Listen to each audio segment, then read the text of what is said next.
தம் கிருபை பெரிதல்லோ, என் ஜீவனிலும் அதே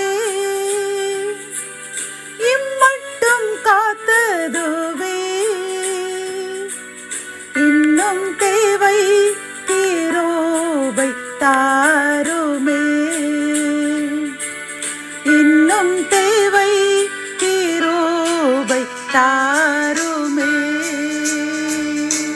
கர்த்தரும் இரட்சகருமாகிய இயேசு கிறிஸ்துவின் ஈடு இணையற்ற நாமத்தில் சேனைகளின் கர்த்தர் ஊழியத்தின் மூலம் 8/10/2024 இந்த நாள் உங்களுக்கும் உங்கள் சந்ததிக்கும் ஒரு சமாதானத்தின் நாளாக அமையப் போகிறது என்று மனதார வாழ்த்துகின்றேன். இன்று நாம் அறியவிருக்கும் கிருபையின் வார்த்தைகள் ஏசாயா 45 அதிகாரம் 25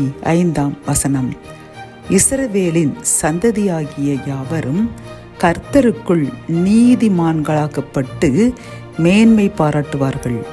கத்தோலிக்க வேதாகமம் இவ்வாறு கூறுகின்றது: இஸ்ரவேலின் வழிமரபினர் அனைவரும் ஆண்டவரால் ஏற்புடையோராக பெற்று அவரை போற்றுவர் என்கின்றது. இந்த கிருபையின் வார்த்தைகள் மூலம் கர்த்தர் நமக்கு கூறும் ஒரு ஆலோசனைகளும் அறிவுரையும் வாக்குத்தத்தமும் என்னவென்றால், இஸ்ரவேலின் சந்ததியாகிய நம்மை கர்த்தர் நீதிமானாக மாற்றப் போகின்றேன். அதன் மூலமாக நீங்கள் பெருமையுடனும் மகிழ்ச்சியுடனும் வாழ்வீர்கள் என்று கர்த்தர் வாக்கு கொடுக்கின்றார். பிரியமானவர்களே, நாம் இஸ்ரவேலின் சந்ததியாக மாற வேண்டும். இஸ்ரவேலின் சந்ததி என்றால் ரட்சிக்கப்பட்ட சந்ததி. இயேசுவானவரை முழு இருதயத்தோடு அவர்தான் கடவுளினுடைய மகன் என்று அவரை அறிக்கை பண்ணி அவருக்கு பிரியமான வாழ்க்கை வாழும் பொழுது நாமும் இஸ்ரவேலின் சந்ததியாக மாறிவிடுவோம். அப்பொழுது கர்த்தர் நமக்கு கூறுகின்றார், நம்மையும் நீதிமானாக மாற்றுவாராம். அதன் மூலம் நாம் மேன்மை பாராட்டுவோமோ. வேதாகமத்தில் கூறுகிறது, சிலர் குதிரைகளையும் ரதங்களையும் குறித்து மேன்மை பாராட்டுகிறார்கள். நாங்களோ எங்கள் தேவனாகிய கர்த்தரை குறித்தே மேன்மை பாராட்டுவோம். அவர்கள் முறிந்து விழுந்தார்களோ, நாங்களோ எழுந்து நிமிர்ந்து நிற்கிறோம் என்று பார்க்கின்றோம். பிரியமானவர்களை, உலக பிரகாரமான பணங்களோ அந்தஸ்தோ வைத்து நாம் பெருமை பாராட்டினோம் என்றால் விரைவில் அழிந்து விடுவோம். ஆனால் கர்த்தருக்குள் நாம் நீதிமான் என்று ஒரு பதவியை, ஒரு நீதிமான் என்ற ஒரு அந்தஸ்தை நாம் பெற்றுவிட்டோம் என்றால் இந்த உலகத்தில் நம்மை யாரும் அசைக்க முடியாது. நாம் கர்த்தருக்குள் என்று மேன்மை உள்ளவர்களாக, மனிதர்கள் பாராட்டும் விதமாக கர்த்தர் நம்மை வாழ வைப்பேன் என்று வாக்கு கொடுக்கின்றார். ஆகவே பிரியமானவர்களே, நாம் இன்றிலிருந்து கர்த்தருக்குள் நீதிமானாக மாற்றப்பட்டோம் என்று வாக்கு கொடுக்கின்றார். ஆகவே கவலையை விடுங்கள்.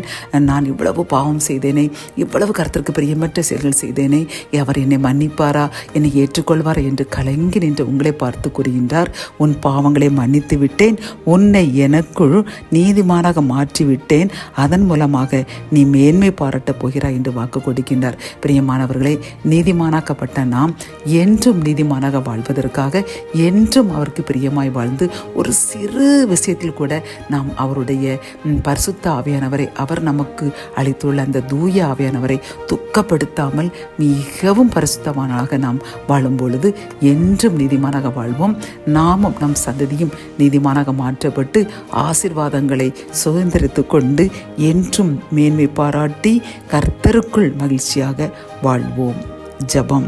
என் அன்பு தகப்பனே, இந்த செய்தி மூலமாக அப்பா, நீங்கள் எங்கள் பாவங்களெல்லாம் மன்னித்து விட்டு எங்களை நீதிமானாக மாற்றிவிட்டேன் என்று கூறின இந்த அன்பு வார்த்தைக்காக கோடி நன்றி அப்பா.